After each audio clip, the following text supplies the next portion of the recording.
तो अहम जानकारी इस वक्त आप तक पहुंचा रहे हैं। 5-5 लाख रुपए दिए जाएंगे। लखनऊ से इस वक्त की बड़ी खबर है। संभल तशद्दुद पर समाजवादी पार्टी ने ऐलान किया है। संभल में मेहलुकीन के घर वालों को माली मदद दी जाएगी। 5-5 लाख रुपए की मदद अब समाजवादी पार्टी की ओर से की जाएगी। बड़ा ऐलान कर दिया है। हालांकि माता प्रसाद का डेलीगेशन पहुंचना चाहता है संभल, उसे रोका जा रहा है, उसे आगे बढ़ने नहीं दिया जा रहा।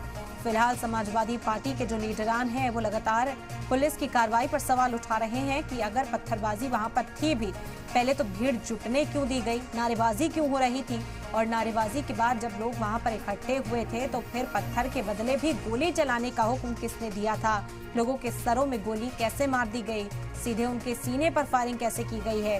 हालांकि पुलिस का साफ तौर पर कहना है कि पोस्टमार्टम रिपोर्ट में ये वाज़ेह हो जाता है कि पुलिस की गोली से उनकी मौत नहीं हुई, जो तशद्दुद भड़काने का काम कर रहे थे आपसी फायरिंग में ही उनकी जान चली गई है। तो अपनी अपनी दलीलें हैं जो इस वक्त पेश की जा रही हैं।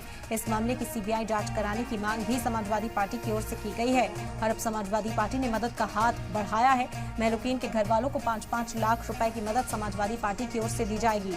संभल तशद्दुद में पुलिस की फायरिंग में लोगों की मौत हुई थी, जिसके बाद समाजवादी पार्टी पुलिस का घेराव करती हुई नजर आई है। उत्तर प्रदेश सरकार से इस मामले में सवाल किया जा रहा है कि आखिर पुलिस को गोली चलाने का हुक्म किसने दिया था। जो मेहलुकीन हैं उनके घर वालों को इंसाफ कैसे मिलेगा, इसी के लिए सीबीआई जांच की मांग की। चाहे रामगोपाल यादव की बात की जाए, डिम्पल यादव की बात हो या अखिलेश यादव, लगातार मीडिया के सामने आते हैं और इस सवाल को दोहराते हैं कि पुलिस आखिर यहाँ गोली क्यों चला रही थी और अब इस मामले में इंसाफ कैसे होगा। सीबीआई जांच की मांग भी लगातार की जा रही है। तो अहम जानकारी इस वक्त लखनऊ से आप तक पहुंचा रहे हैं। समाजवादी पार्टी ने ये बड़ा ऐलान कर दिया है। इसी पर मजीद जानकारी अपने नुमाइंदा से हासिल करते हैं। अतीक जुड़ गए इस वक्त हमारे साथ। अतीक, क्या जानकारी मिल पा रही है? 5 लाख रुपए की माली मदद का ऐलान समाजवादी पार्टी की ओर से।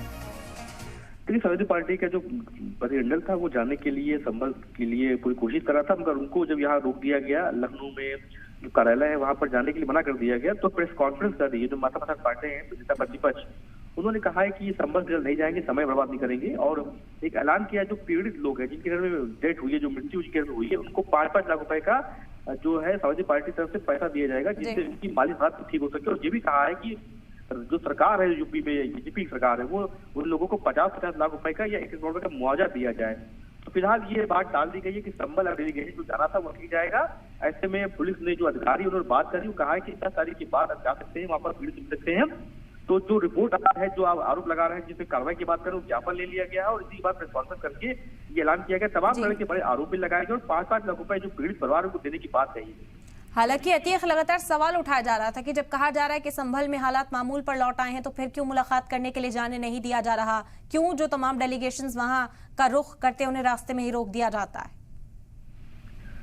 बिल्कुल, देखिए, जब से संभल घटना हुई है उसके बाद से कोई कोशिश कर रहे हैं विपक्ष के लोग, या समाजवादी पार्टी की बात करें, कांग्रेस की बात करें, कि वो जो है मौके पर जाकर पीड़ित परिवार से मिलना चाह रहे हैं, क्यों वहाँ नेट बंद कर दिया गया है। पीड़ित परिवार को किसी से बात करने नहीं जा रही है, जो अस्पताल में एडमिट है वहां पर पुलिस का पहरा है। ऐसे में पूरा ये बात कही गई थी कि डेलीगेशन जाने की बात कहती है, मगर फिर भी ये कहा जा रहा है कि वहाँ हालात खराब है। संभल की बात है, वहां पर जामा मस्जिद है, वहाँ पुलिस कह रही है कि हालात ठीक चल रहे हैं, ऐसे में लोग दुकानें खोल रहे हैं और स्थिति सामान चल रही है। तो जब यही कहा है कि सदन ने, जब स्थिति सामान चल रही है, जो पुलिस कह रही है, जब मौके पर अधिकारी कह रहे हैं संभल में जो है स्थिति सामान चल रही है, तो हमें जाने क्यों दिया जा रहा है। ऐसे में ये कहा जा रहा है कि उनके जाने से कानून व्यवस्था बिगड़ सकती है, तमाम लोग इकट्ठा हो सकते हैं और फिर से नारेबाजी उस जैसे में माहौल ना बिगड़ जाए। इसी को देखते हुए मना किया गया था। और कांग्रेस पार्टी को भी और समाजवादी पार्टी के साथ साथ विपक्ष की तमाम बड़ी पार्टियां, जिनको है किसी भी बड़े नेता को वहां जाने नहीं दिया जा रहा है, फिलहाल रोका जा रहा है, लेकिन बड़ी मदद का ऐलान जो है समाजवादी पार्टी ने यहाँ पर किया। बहुत शुक्रिया अतीक आपका तमाम जानकारी हम तक पहुंचाने के लिए। तो उत्तर प्रदेश के संभल से बड़ी खबर है। तशद्दुद के बाद संभल में बेहतर हो रहे हालात, कशीदगी के बीच हालात में सुधार। संभल में अभी भी नाफिज है 163 BNS। बाहरी लोगों को आने पर अभी पाबंदी है। 10 दिसंबर तक बाहरी लोगों के आने पर पाबंदी लगाई गई है।